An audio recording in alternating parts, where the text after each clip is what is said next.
Pernah kepikiran nggak sih soal semua aturan nggak tertulis yang ngatur hidup kita sehari-hari? Mulai dari cara kita nyapa orang, sampai ke struktur keluarga kita. Rasanya tuh kayak ada semacam arsitektur tak terlihat gitu, yang ngebentuk hampir semua hal yang kita lakuin. Nah, hari ini kita bakal coba bongkar cetak birunya masyarakat itu sendiri. Oke, kita mulai dengan pertanyaan simpel. Kenapa kamu angkat tangan di kelas?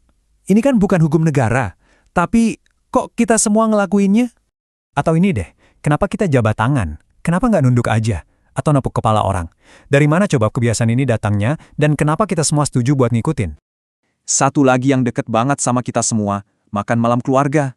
Emangnya ini cuma soal makan doang? Atau ada sesuatu yang lebih dalam yang terjadi di meja makan itu? Ternyata, semua hal yang kelihatannya acak ini, angkat tangan, jabat tangan, makan malam bareng, semuanya itu bagian dari sebuah sistem yang jauh lebih besar. Mereka ini ibarat benang-benang yang ngerajut aturan tak terlihat di masyarakat kita. Nah, arsitektur tak terlihat ini ada namanya lembaga sosial. Dan ngerti soal ini tuh kunci buat paham dunia kita. Jadi, apa sih sebenarnya lembaga sosial itu? Kalau kata para sosiolog top di Indonesia, kayak Kuncharaningrat dan Surjono Sukanto, ini tuh pada dasarnya aturan main di masyarakat. Jadi ya ini adalah sistem yang kita bikin bareng-bareng buat memenuhi kebutuhan dasar kita. Mulai dari yang ngebesarin anak sampai ngejaga ketertiban. Dan kita bisa ngenalin lembaga-lembaga ini dari beberapa ciri khasnya. Biasanya, mereka itu awet, umurnya panjang, punya tujuan yang jelas. Sering banget punya simbol, contohnya cincin kawin buat pernikahan. Dan yang paling penting mereka punya aturan, baik yang tertulis maupun enggak. Dan ada konsekuensinya kalau aturan itu dilanggar. Biar konsep ini lebih kebayang, yuk kita lihat lembaga sosial yang paling dasar dan kita semua pasti tahu, keluarga. Ini bukan cuma sekumpulan orang yang tinggal bareng loh. Keluarga itu ibarat mesin kecil yang ngejalanin fungsi-fungsi super penting buat masyarakat. Coba deh kita bedah fungsinya. Ada reproduksi, yang jelas ya, biar ada generasi penerus. Terus sosialisasi, disinilah kita belajar sopan santun. Keluarga juga ngasih kita perlindungan, dukungan ekonomi, dan pastinya kasih sayang. Bahkan keluarga itu jadi semacam kontrol sosial pertama kita, yang mastiin kita berperilaku benar, kayak misalnya harus sekolah. Tapi, apa emang sesimpel itu? Apa setiap lembaga sosial cuma ngelakuin tugas yang tertulis di deskripsi kerjanya? Nah, disinilah seorang sosiolog keren bernama Robert K. Merton muncul. Dia ngajak kita buat melihat lebih dalam lagi, lebih dari sekedar yang kelihatan di permukaan.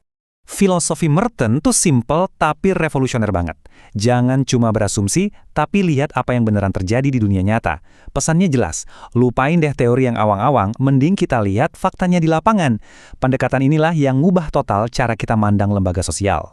Merton punya 3 kritik tajam. Pertama, dia nolak ide kalau masyarakat itu selalu harmonis. Kata dia, apa yang bagus buat satu kelompok bisa jadi malah nyusahin kelompok lain. Kedua, nggak semua hal di masyarakat itu fungsinya positif. Ada juga loh yang malah jadi disfungsional alias merusak. Dan ketiga, dia nanya, emangnya semua kebiasaan kita ini beneran perlu? Mungkin aja kan, ada cara lain yang lebih baik?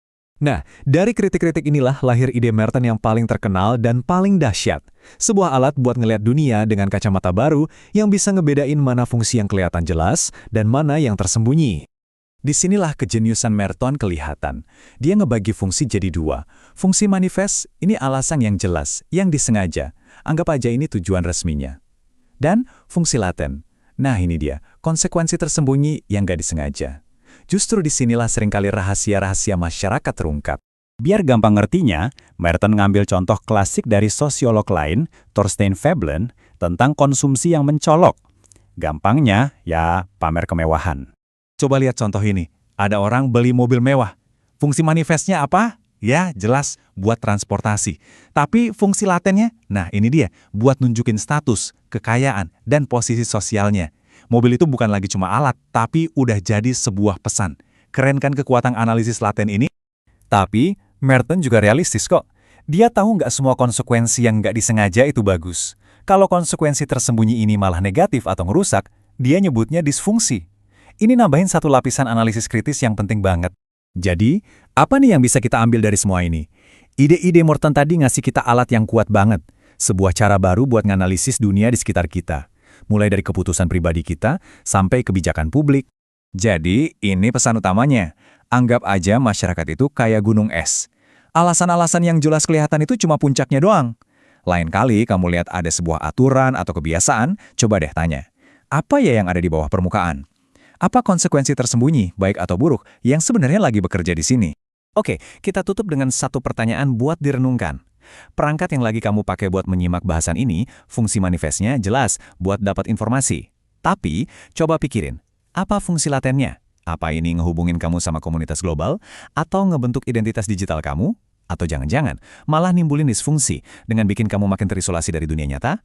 Coba deh pikirin.